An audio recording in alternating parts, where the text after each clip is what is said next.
Is this fucking recording?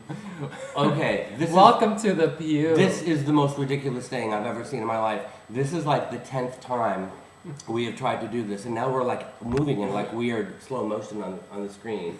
But it's gonna look great online. Okay, this is our new daily Waking Up with Michael and Ernie show. Where we drink coffee. Where we drink coffee. Have yogurt. Sprinkled with fruits. And gossip. And gossip. Yogurt sprinkled with gossip. Yes. Goodbye. Unlike the 80s where we used to wake up to a bump of Coke or Crystal, we're now sprinkling chia seed and granola on our breakfast. Ernie was the Crystal Queen, I have to say that. But yes, we now have chia seeds and sunflower seeds. A much healthier, more wholesome way to start your day. Yeah, I suppose. Okay. Let's talk about anal bleaching. Yes, well, because I do want to talk about that because it's really interesting because I was really under the impression, see, my mom, my mom had a friend who was a madam, and she was in her 70s or 80s, and she had, her vagina was gray. And my mom used to bleach her vagina red to match her hair.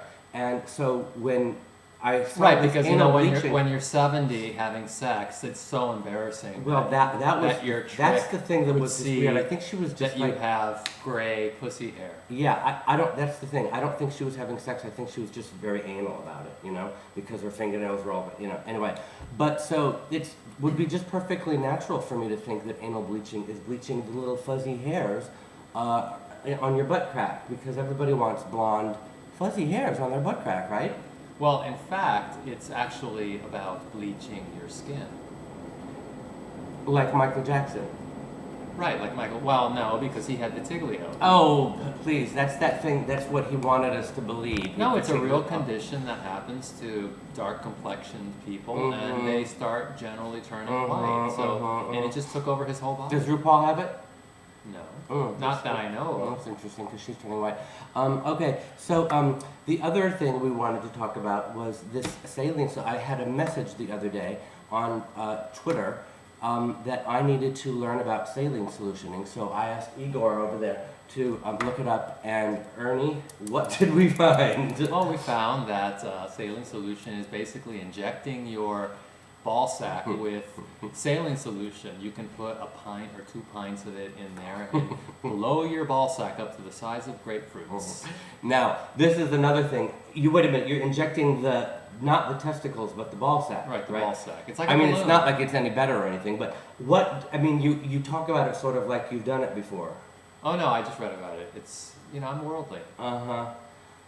So what do you get out of it? I mean, what kind of pleasure do you get? Sexual like pleasure, and you get. Does it help your ejaculation? Does it help with sensitivity? It may turn on your partner. It may so it's for the other person. Yeah. See, I don't think I would like it because it would make your dick look smaller.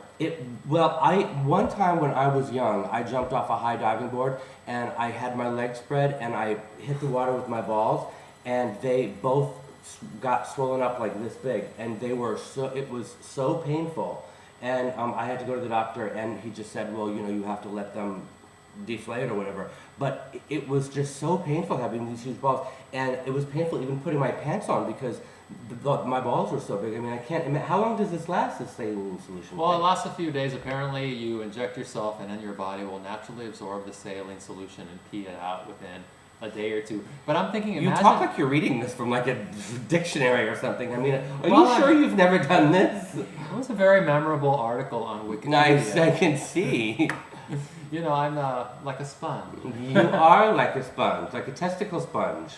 Well, what I was thinking is that what if you decided to go to a saline solution party on a Sunday night? Like they have Botox. And then you have work the next day. So, I mean, how do you hide something like that if you show up at work with like these, grapefruit?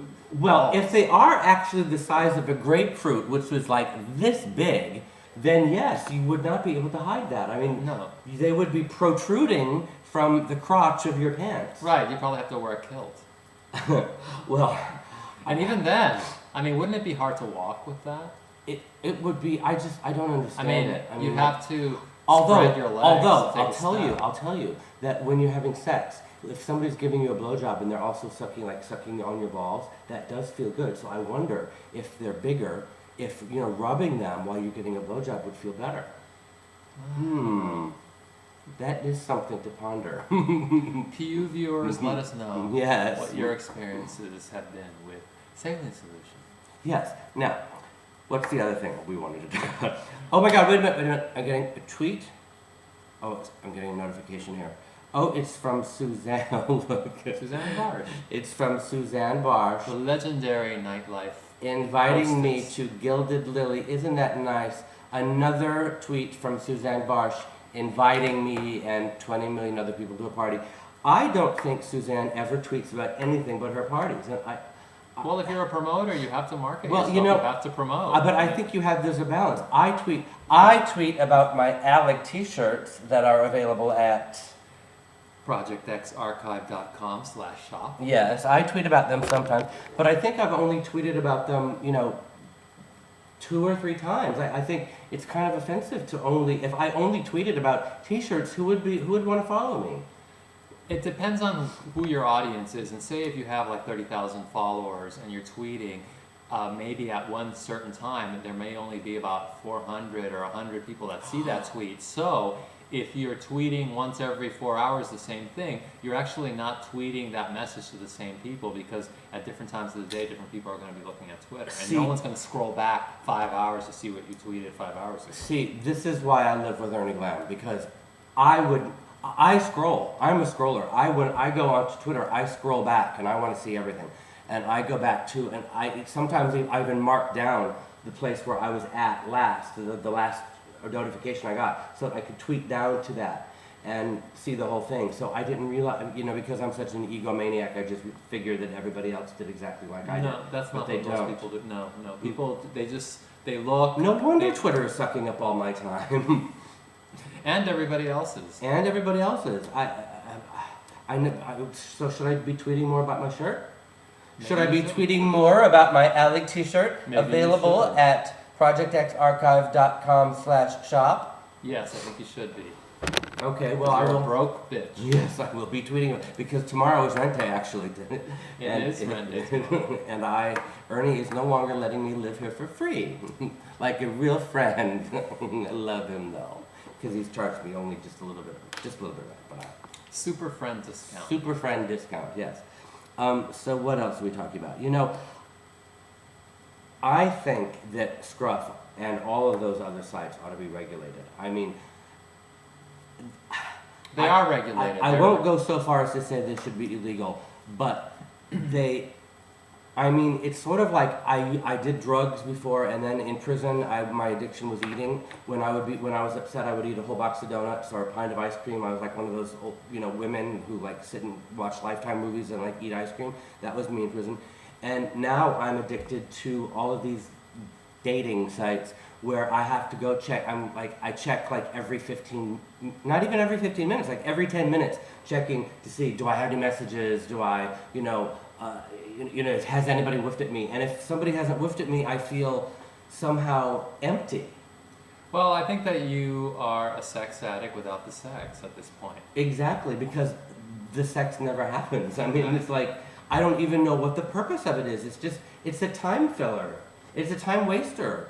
It's a time waster. It's sort of like and an ego massage, because if people are woofing at you, yes, then it somehow makes you feel better because, this person desires me, but they don't quite desire me enough to actually pick up a phone or send me their phone number or even come to my house and fuck my brains out. Even if they're 210 feet away. Right. But I mean, the problem... Oh, I just can't get out. I can't. Maybe you can come down here. I can't get Too far.